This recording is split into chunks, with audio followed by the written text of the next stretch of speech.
How's it going, everybody? Well, it's late February 2015. It's Carpo, and I'm going to make a video about consciousness. Is it a benefit or a burden? You know, I've tried to vocalize some of these thoughts that I have, and sometimes it escapes words. It's so just zen, if you want to use that term, or there is a word for it that I'm looking for, but it's the unexplainable, ineffable, I guess. And consciousness is one of those things that we wrestle with on a scientific basis and on a spiritual basis, and never quite understand exactly what consciousness is. Okay, now life itself is difficult to explain. We can show a creature and say this is alive. It's a live creature. It's a living being. But when its heart stops beating, the animal dies. It still weighs the same amount. It's that old 7 grams joke. But does your consciousness actually have any type of well, I don't want to get into the technical details of the weight of a consciousness or anything, but I guess what I'm trying to say is that consciousness itself, life itself, seems to be something that is exclusive from material, the material world. It's something that seems to have its own blueprints, its own set of... Take the human body, for example. You've got, I was thinking about this last night. Let's say that you mess yourself up in an accident, organs and bones and everything, and your body heals itself. It has a blueprint for healing. It has a blueprint of the way that your body is intended to be.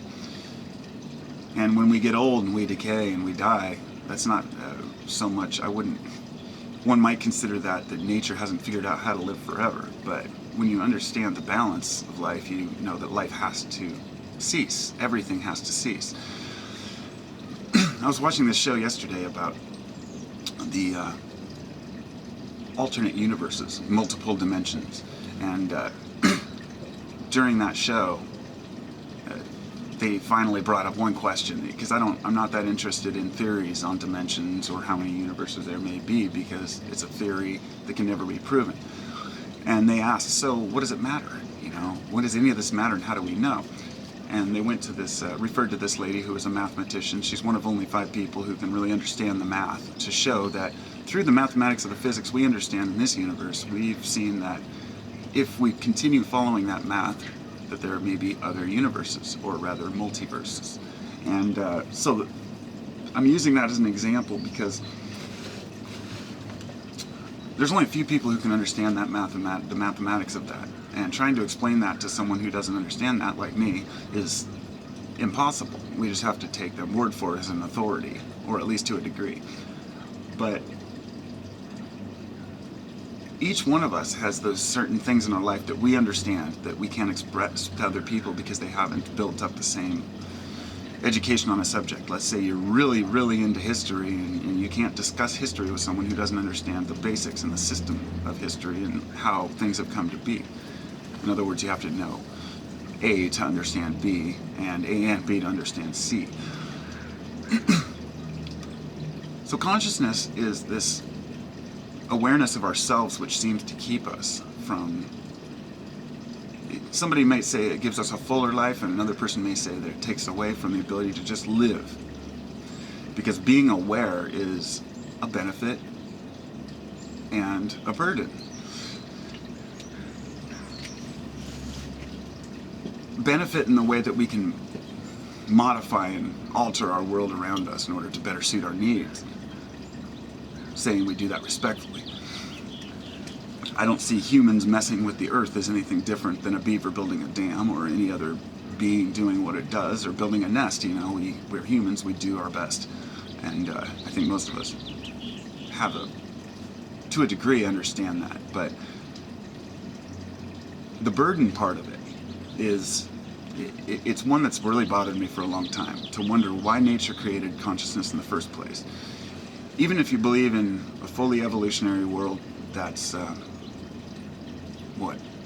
what's the word for it, anthropic, I saw somebody who left a comment saying they believed in the anthropic universe, which means that the entirety of the universe was designed for human life.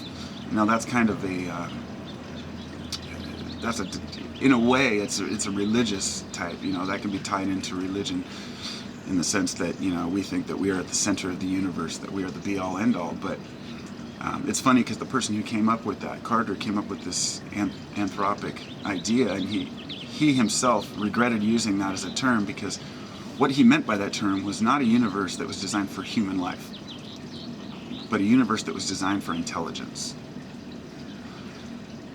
And when I use the word designed, I'm not talking about intelligent design, but in a degree I am, because I believe that the universe is evolving from a singularity, but towards something. And in the end, it will revert back to itself. So if the universe is born, and the universe will die again, and then be reborn, then nothing is ever born or dies. And you can get into all these technical things about time not existing. But all of this that I've talked about brings me to really the reason why I was considering all of this, which is, why do humans have such a hard time? It's really difficult to explain or express. I guess we develop these ideas. We have to have some sort of an understanding of where we come from and where we're going. And that's human nature. And a lot of people fight against that and say, hey, maybe we just can't know. But honestly, in the deeper depths of people's hearts, I think that that's not good enough for most people. As we age, we want to understand the world around us, and we start to realize that no amount of scientific evidence is going to bring us closer to really feeling like we have a place in this universe. So on one hand, you could say that means that you're deluding yourself by saying that you actually are important in this universe, when in fact we're just, by chance, these creatures that were born and die. It brings me to this term that I heard once. I can't remember who said it. He said, there may or may not be a God, but I would rather believe in something greater than myself and be wrong than believe in nothing and be right.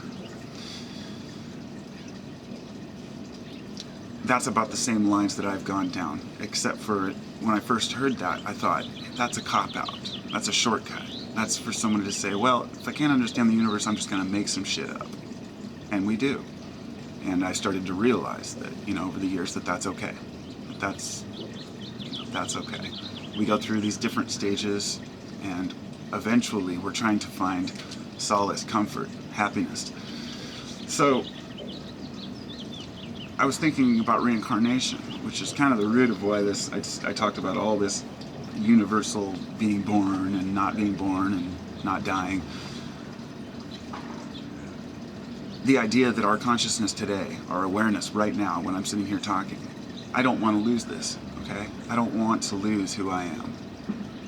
For some people, for most people, getting dementia is worse than death, because you forget who you are. And it's worse than death for your loved ones, too. It's a very important thing for us to hang on to who we are and what we have, as far as consciousness and awareness. Forgetting things, or, feeling like we're forgetful, or losing who we are, or changing, it can be scary for people, overwhelming, because this is who you know. You know yourself best, and you are your best friend, whether you know it or not, or your worst enemy, depending on how you live your life. But if reincarnation is true, let's say that we reincarnate directly into another body. There's no way that I've been able to understand how that could. Well, I won't get into the aspects of what other people believe in their theories, but I'm just going to say my particular idea is that our consciousness survives death. To what degree, I don't understand or comprehend yet.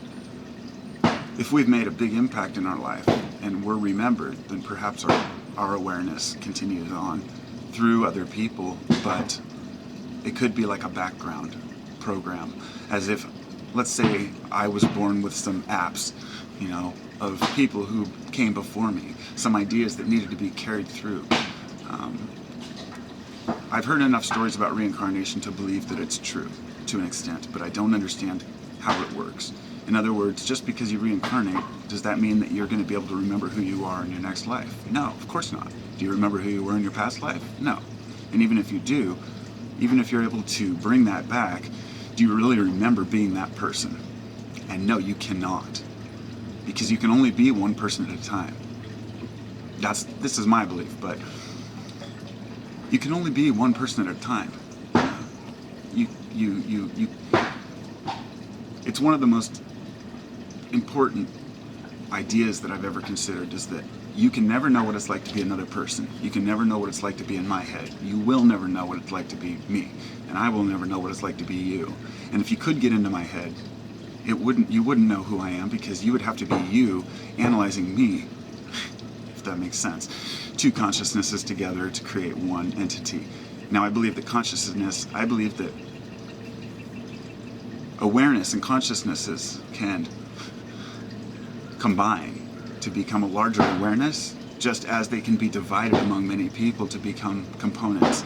Let's say one person's born with a particular component of, a reincarnated person from the past, and another person's born with a different component from that person.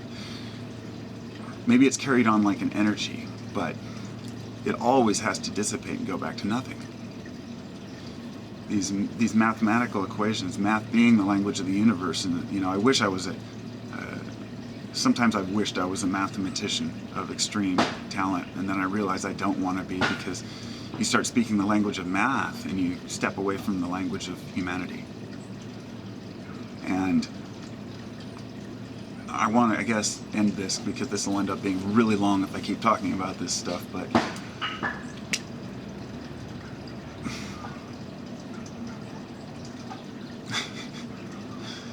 these are the things that go over and over in our heads, whether or not we confront it or deal with it is up to the individual.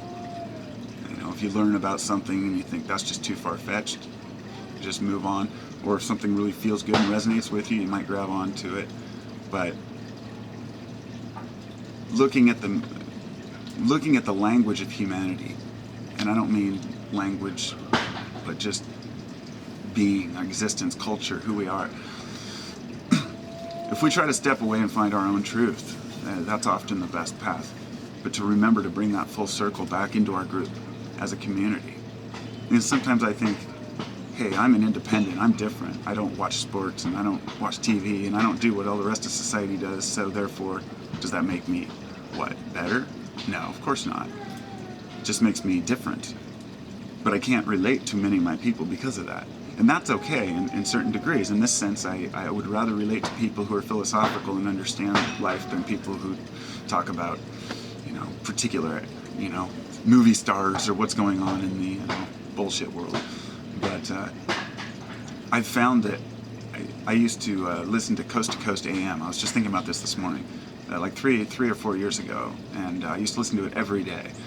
And they'd talk about everything negative. Now that I look back at it, they're talking about black-eyed children and volcanoes and solar storms, and it's this whole getting wrapped up in the emotion of something else that we don't understand, because it's a distraction from knowing ourselves. Yes. I like who I am. I like the person I am, and there are aspects of myself that I work on when I find things I don't like about myself. Sometimes I've found things about myself I don't like. Let's say that somebody else says, like, oh, you talk about, too much weird stuff. And I think, oh, maybe that's something I should work on. And I think, no, that's just something that other people don't want to hear, so I won't talk to them about it. Or if I talk too much in general, because I like to talk. Sometimes I talk too much, but that's how I relay my thoughts. This is who I am. This is what I do. I'm a person who talks, I express myself. Society may see that as, like, shut up, and that's their problem. That's why I make videos. I can make a video and upload it and talk to the camera, and people can listen or don't listen. It doesn't matter. I'm just enjoying the idea of expressing myself. And that's part of being conscious. It's part of being aware and being a human. It's expressing how we feel and who we really are. Finding who we really are. So, I bid you all adieu, and hope you have a great day. I know I will. It's gorgeous out here.